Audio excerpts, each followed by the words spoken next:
Praise Lord. നിങ്ങളുടെ online ക്ലാസ്സുകളിൽ നന്നായി പങ്കെടുക്കുന്നു എന്ന് കരുതട്ടെ. നിങ്ങൾക്കെല്ലാവർക്കും സന്തോഷമുള്ള ഒരു വാർത്ത പങ്കിടുവാനായിട്ടാണ് ഞാൻ ആഗ്രഹിക്കുന്നത്. ദൈവം അനുവദിച്ചാൽ ഒക്ടോബർ മാസം 24, 25, 26 തീയതികളിലായി സൺഡേ സ്കൂൾ ഡിപ്പാർട്ട്മെൻറ്റിൻ്റെ ആഭിമുഖ്യത്തിൽ സ്റ്റുഡൻസ് ക്യാമ്പ് നടക്കുകയാണ്. നമ്മൾ സ്റ്റേറ്റ് ക്യാമ്പ് എന്ന നിലയിൽ ക്രമീകരിച്ചിരിക്കുന്ന ഈ പ്രോഗ്രാം ഓൺലൈൻ പ്ലാറ്റ്ഫോമായ സൂമിലൂടെയാണ് നമ്മൾ സംഘടിപ്പിക്കുന്നത്. കൊച്ചുകുട്ടികൾക്ക് പ്രത്യേക സെഷനും ടീൻസിന് പ്രത്യേക സെഷനുമായി 2 സെഷനുകളായി ക്രമീകരിച്ചിരിക്കുന്ന ഈ പ്രോഗ്രാം നിങ്ങൾക്കെല്ലാവർക്കും ഒരു അനുഗ്രഹമായി തീരും എന്ന് ഞങ്ങൾക്ക് ഉറപ്പുണ്ട്. എല്ലാ ദിവസവും വൈകിട്ട് 4 മുതൽ 6 വരെ നടക്കുന്ന ഈ പ്രോഗ്രാമിൽ തികച്ചും സൗജന്യമായി നിങ്ങൾക്ക് പങ്കെടുക്കാവുന്നതാണ്. ഡിസ്ക്രിപ്ഷൻ ബോക്സിലുള്ള ലിങ്കിലൂടെ നിർബന്ധമായും നിങ്ങൾ രജിസ്റ്റർ ചെയ്യേണ്ടതാണ് എന്നുള്ളത് ശ്രദ്ധിക്കുമല്ലോ. നമ്മുടെ ഈ സ്റ്റേറ്റ് ക്യാമ്പിൽ ആയിരക്കണക്കിന് കുഞ്ഞുങ്ങളുമായി ഒന്നിക്കുവാൻ നമുക്ക് ലഭിക്കുന്ന ഈ അവസരം ആരും മിസ്സാക്കരുത് എന്ന് പ്രത്യേകം ഓർപ്പിക്കുകയാണ്. അപ്പോൾ നമുക്കെല്ലാവർക്കും ഒന്നിച്ച് കാണാം ഒക്ടോബർ മാസം 24, 25, 26 തീയതികളിൽ. ദൈവം നിങ്ങളെ എല്ലാവരെയും അനുഗ്രഹിക്കട്ടെ.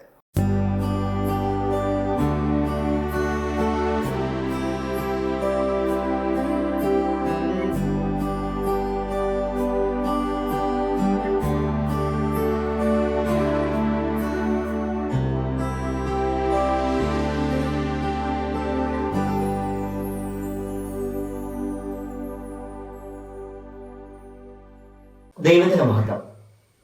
സൺഡേ സ്കൂളിന്റെ ഒരു പുതിയ അധ്യായത്തിലേക്ക് എല്ലാവർക്കും സ്വാഗതം. കുഞ്ഞുങ്ങളെ, നിങ്ങളൊക്കെ സന്തോഷമായിരിക്കുന്നുവോ? നിങ്ങളുടെ സ്കൂളിലെ പഠനമൊക്കെ എങ്ങനെ പോകുന്നു? അതോടൊപ്പം തന്നെ നിങ്ങൾ സൺഡേ സ്കൂളും പഠിക്കുന്നുണ്ടോ? ഉണ്ടല്ലേ? Okay, very good. എങ്കിൽ നമ്മൾ കഴിഞ്ഞ ക്ലാസ്സിൽ ചിന്തിച്ച പാഠം ഏതായിരുന്നു? നിങ്ങൾ ഓർക്കുന്നുണ്ടോ? അതെ, വളരെ ശരിയാണ്. ലുസ്ത്രയിൽ സൗഖ്യം പ്രാപിച്ച മുടന്തൻ. ഓക്കെ, ഞാൻ നിങ്ങളോട് പറഞ്ഞിരുന്നു ഈ ആഴ്ച ഞാൻ നിങ്ങളോട് മനഃപാഠവാക്യം ചോദിക്കുമെന്ന്. എത്ര പേര് പഠിച്ചിട്ടുണ്ട്? ഓ, വെരി ഗുഡ്. ഓക്കെ, അങ്ങനെയെങ്കിൽ നമുക്ക് ഇന്ന് പുതിയ പാഠത്തിലേക്ക് പോകാം. പാഠം 30, ലുധിയ യൂറോപ്പിലെ പ്രഥമ വിശ്വാസി. പുതിയ പാഠത്തിന്റെ പേരെന്തുവാണ്? ലുധിയ യൂറോപ്പിലെ പ്രഥമ വിശ്വാസി. ഇന്നത്തെ വായനാ ഭാഗം എന്ന് പറയുന്നത് അപ്പോസ്തല പ്രവൃത്തികളുടെ പുസ്തകം 16-ാം അധ്യായമാണ്. ഏതാണ്? അപ്പോസ്തല പ്രവൃത്തികളുടെ പുസ്തകം 16-ാം അധ്യായം. അപ്പോൾ നിങ്ങൾ എല്ലാവരും ഈ ക്ലാസ്സിന് ശേഷം ഇന്ന് തന്നെ ബൈബിൾ തുറന്ന് അപ്പോസ്തല പ്രവൃത്തികളുടെ പുസ്തകം 16-ാം അധ്യായം വായിക്കണം. കഴിഞ്ഞ ക്ലാസ്സിൽ ഞാൻ നിങ്ങളോട് പറഞ്ഞിരുന്നു, അപ്പോസ്തലനായ പൗലോസ് തന്റെ ജീവിതത്തിൽ 3 മിഷനറി യാത്രകൾ നടത്തി. അതിനകത്ത് 1-ാം മിഷനറി യാത്രയിൽ ദൈവം തന്നിലൂടെ ചെയ്ത അത്ഭുതങ്ങളെ കുറിച്ചാണ് കഴിഞ്ഞ ക്ലാസ്സിൽ നാം പഠിച്ചത്. ആ സ്ഥലം എന്ന് പറയുന്നത് ലുസ്ത്രയായിരുന്നു എന്ന് നിങ്ങൾക്കറിയാമല്ലോ. 1-ാം മിഷനറി യാത്രയിൽ അദ്ദേഹം ഏഷ്യ മൈനറിലൂടെയാണ് സഞ്ചരിച്ചത്. നിങ്ങൾ സ്കൂളിൽ ഭൂഖണ്ഡങ്ങളെ പറ്റി പഠിച്ചിട്ടുണ്ടല്ലോ. നമുക്ക് 7 ഭൂഖണ്ഡങ്ങൾ ഉണ്ട്. അതിൽ ഏറ്റവും വലിയതാണ് ഏഷ്യ ഭൂഖണ്ഡം. എങ്കിൽ ഇന്ന് നാം പഠിക്കാൻ പോകുന്നത് അപ്പോസ്തലനായ പൗലോസിന്റെ 2-ാം മിഷനറി യാത്രയെ കുറിച്ചാണ്. 2-ാം മിഷനറി യാത്രയിൽ അദ്ദേഹം പോയ സ്ഥലം എന്ന് പറയുന്നത് യൂറോപ്പാണ്. യൂറോപ്പിലെ ആദ്യ വിശ്വാസിയായി തീർന്നത്, അഥവാ ആദ്യമായി ക്രിസ്തുവിനെ അറിഞ്ഞത് ലുധിയ എന്നൊരു സ്ത്രീയായിരുന്നു. ആ സ്ത്രീയെ കുറിച്ചാണ് ഇന്ന് നാം പഠിക്കാനായിട്ട് പോകുന്നത്. കഴിഞ്ഞ മിഷനറി യാത്രയിൽ അപ്പോസ്തലനായ പൗലോസിന് ഒരു സഹയാത്രികൻ ഉണ്ടായിരുന്നു. അദ്ദേഹത്തിന്റെ പേര് നിങ്ങൾ ഓർക്കുന്നുണ്ടോ? അതെ, വളരെ ശരിയാണ്, ബർന്നബാസ്. എങ്കിൽ ഇന്ന് നാം പഠിക്കാൻ പോകുന്നത് 2-ാം മിഷനറി യാത്രയിൽ അപ്പോസ്തലനായ പൗലോസിന് സഹയാത്രികനായിരുന്നത് ഷീലാസ് എന്ന വ്യക്തിയാണ്. ആരാണ്? ഷീലാസ്. Okay, very good.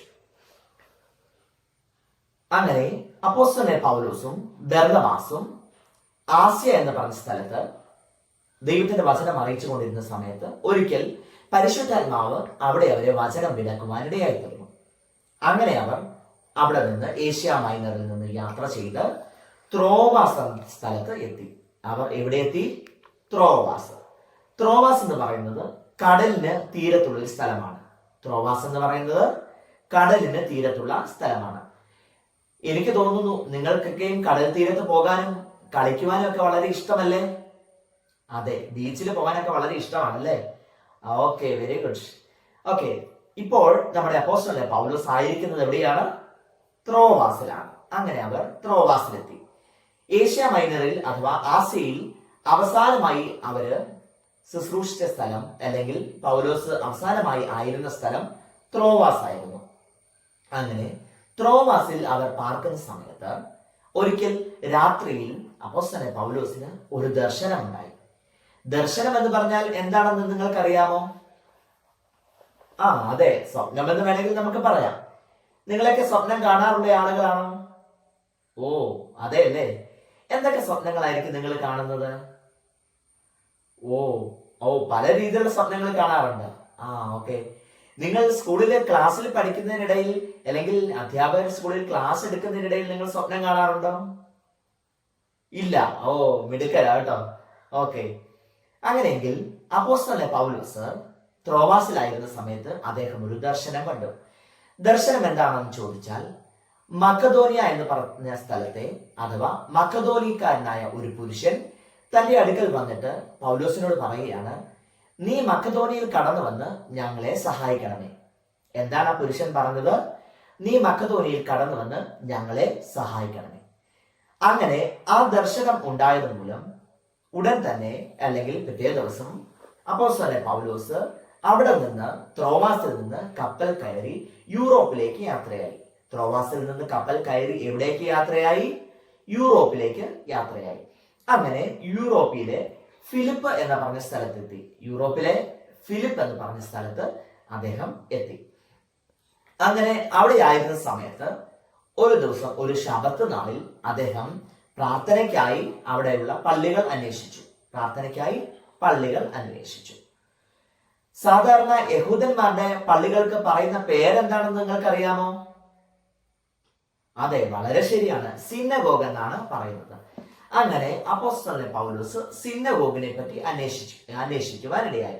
പക്ഷേ അവിടെ യഹൂദന്മാരുടെ എണ്ണം കുറവായിരുന്നതിനാൽ ഫിലിപ്പിയയില് ഒറ്റ സിനഗോഗ് പള്ളി പോലും ഇല്ലായിരുന്നു.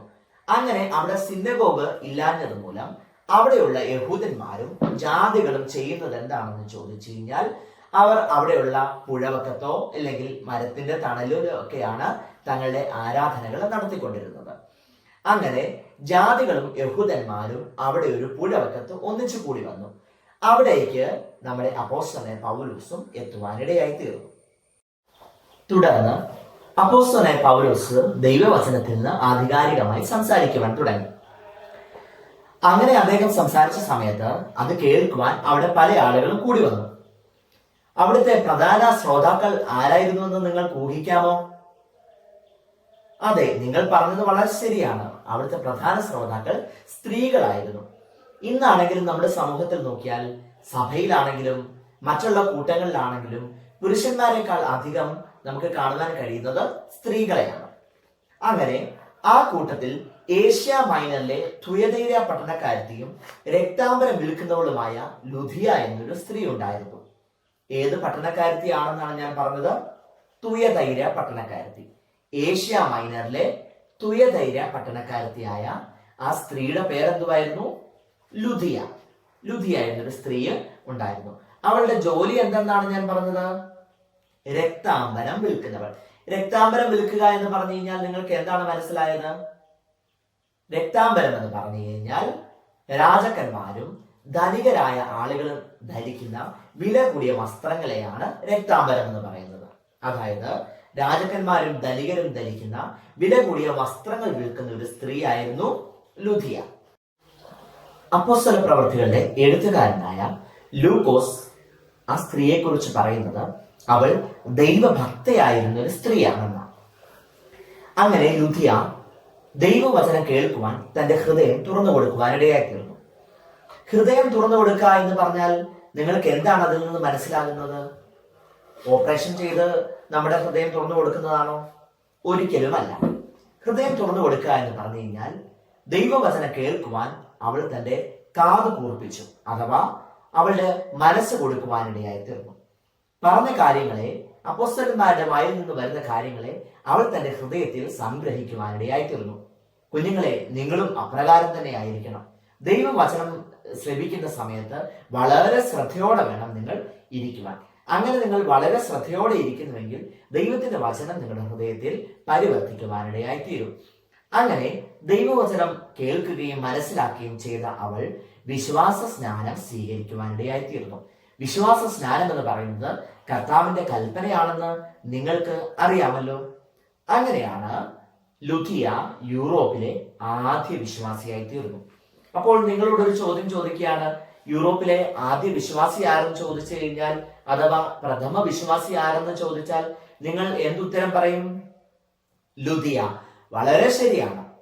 അങ്ങനെ അതിനുശേഷം അവൾ ചെയ്ത കാര്യം, തന്റെ ഹൃദയം തുറന്നതുപോലെ തന്നെ തന്റെ സ്വന്തം ഭവനവും ദൈവജനത്തിന് വേണ്ടി, അഥവാ അപ്പോസ്തലന്മാർക്ക് വേണ്ടി അവൾ തുറന്നു കൊടുക്കുവാനിടയായി തീർന്നു. എന്നിട്ട് ലുദിയ പറഞ്ഞൊരു കാര്യമുണ്ട്, നിങ്ങൾ എന്നെ വിശ്വസ്ത എന്ന് എണ്ണിയിരിക്കുന്നു, എന്റെ വീട്ടിൽ വന്ന് പാർപ്പി. എന്തുവാണ് പറഞ്ഞത്? നിങ്ങൾ എന്നെ വിശ്വസ്ത എന്ന് എണ്ണിയിരിക്കുന്നത് കൊണ്ട് എന്റെ വീട്ടിൽ വന്ന് പാർപ്പീനെന്ന് അവൾ പറയുവാനിടയായി തീർന്നു. കൂടാതെ പഴയ നിയമ ഭക്തനായ അബ്രഹാം ചെയ്തതുപോലെ തന്നെ അവൾ അതിഥി സൽക്കാരത്തിൽ വളരെ തൽപരയായിരുന്നുവെന്ന് നമുക്ക് മനസ്സിലാക്കുവാൻ കഴിയുന്നു. അപ്പോസ്തലന്മാരെ വളരെ നന്നായി അവൾ അതിഥി സൽക്കാരം ചെയ്യുകയും അതുപോലെ തന്നെ അപ്പോസ്തലന്മാർ അവളുടെ വീട്ടിൽ പാർക്കുകയും ചെയ്തു. അങ്ങനെ ആദ്യത്തെ യൂറോപ്പിലെ വിശ്വാസിയായിരുന്നു ലുദിയ.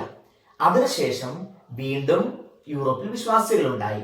രണ്ടാമത് വിശ്വാസിയായി തീർന്ന വ്യക്തിയാണ് അപ്പോസ്തല പ്രവൃത്തികളുടെ പുസ്തകം 16-ാം അധ്യായത്തിൽ തന്നെ നമുക്ക് കാണുവാൻ കഴിയുന്ന വെളിച്ചപ്പാടത്തിയായ സ്ത്രീ. വെളിച്ചപ്പാടത്തിയായ സ്ത്രീയിൽ നിന്ന് ഭൂതം വിട്ടുപോയ ഉടൻ തന്നെ അവൾ യേശുവിനെ അനുഗമിക്കുവാനിടയായി തീർന്നു. അവളായിരുന്നു, വെളിച്ചപ്പാടത്തിയായിരുന്ന സ്ത്രീ ആയിരുന്നു യൂറോപ്പിലെ രണ്ടാമത്തെ വിശ്വാസി എന്ന് പറയുന്നത്. തുടർന്ന് നമുക്ക് വീണ്ടും അപ്പോസ്തല പ്രവൃത്തികളുടെ പുസ്തകം 16-ാം അധ്യായത്തിൽ കാണുവാൻ കഴിയുന്നു, കാരാഗ്രഹ പ്രമാണിയും കുടുംബവും വിശ്വാസ സ്നാനം സ്വീകരിക്കുവാനിടയായി തീർന്നു. കർത്താവിനെ രക്ഷിതാവായി സ്വീകരിക്കുവാനിടയായി തീർന്നു. അങ്ങനെ ലുദിയായും തുടർന്ന് വെളിച്ചപ്പാടത്തെയും അതേ തുടർന്ന് കാരാഗ്രഹ പ്രമാണിയും കുടുംബവും, അങ്ങനെ ആളുകൾ കൂടി അങ്ങനെയാണ് ഫിലിപ്പിയിലെ സഭ ഉണ്ടാകുവാനിടയായി തീർന്നത്. അപ്പോൾ ഇന്ന് നമ്മൾ പഠിച്ചതും മനസ്സിലാക്കിയതുമായ കാര്യം ഇതാണ്. നമ്മൾ ദൈവത്തിൽ പൂർണ്ണമായും വിശ്വസിക്കുവാനും കർത്താവിന്റെ കൽപ്പനയായ വിശ്വാസ സ്നാനം നാം സ്വീകരിക്കുവാനും തയ്യാറാകണം. ദൈവവചനം ശ്രദ്ധിക്കുമ്പോൾ അലക്ഷ്യമായി നാം ഒരിക്കലും ഇരിക്കരുത്. അതീവ ശ്രദ്ധയോടെ വേണം കുഞ്ഞുങ്ങളെ നാം ദൈവവചനത്തിന് മുൻപിൽ ഇരിക്കുക എന്നുള്ള കാര്യം നിങ്ങൾ മറന്നു പോകരുത്. ഇനിയും നമുക്ക് ഇന്നത്തെ മനപാഠവാക്യത്തിലേക്ക് പോയാലോ? നിങ്ങൾ തയ്യാറാണോ? എങ്കിൽ എല്ലാവരും വേഗത്തിൽ നിങ്ങളുടെ ബൈബിൾ എടുത്താട്ടെ. ബൈബിളിലെ എബ്രായ ലേഖനം 6-ാം അധ്യായം അതിന്റെ 10-ാം വാക്യമാണ് ഇന്ന് നമ്മുടെ മനപാഠം. നമുക്കത് പഠിക്കാം. ഞാൻ പറയുന്നതിനോട് ചേർന്ന് നിങ്ങൾ പറയണമേ. എബ്രായർ 6:10 ദൈവം നിങ്ങളുടെ പ്രവൃത്തിയും വിശുദ്ധന്മാരെ ശുശ്രൂഷിച്ചതിനാലും ശുശ്രൂഷിക്കുന്നതിനാലും തന്റെ നാമത്തോട് കാണിച്ച സ്നേഹവും മറന്നു കളവാൻ തക്കവണ്ണം അനീതിയുള്ളവനല്ല. ഒന്നും കൂടെ നമുക്ക് ആ വാക്യം പറഞ്ഞാലോ? എബ്രായ ലേഖനം 6-ാം അധ്യായം 10-ാം വാക്യം. ദൈവം നിങ്ങളുടെ പ്രവൃത്തിയും വിശുദ്ധന്മാരെ ശുശ്രൂഷിച്ചതിനാലും ശുശ്രൂഷിക്കുന്നതിനാലും തന്റെ നാമത്തോട് കാണിച്ച സ്നേഹവും മറന്നു കളവാൻ തക്കവണ്ണം അനീതിയുള്ളവനല്ല. ഇതാണ് ഇന്നത്തെ നമ്മുടെ മനപാഠവാക്യം. എല്ലാവരും അടുത്ത ആഴ്ചയിലേക്ക് മനപാഠവാക്യം നന്നായി പഠിച്ചുകൊണ്ട് വേണം വരാൻ.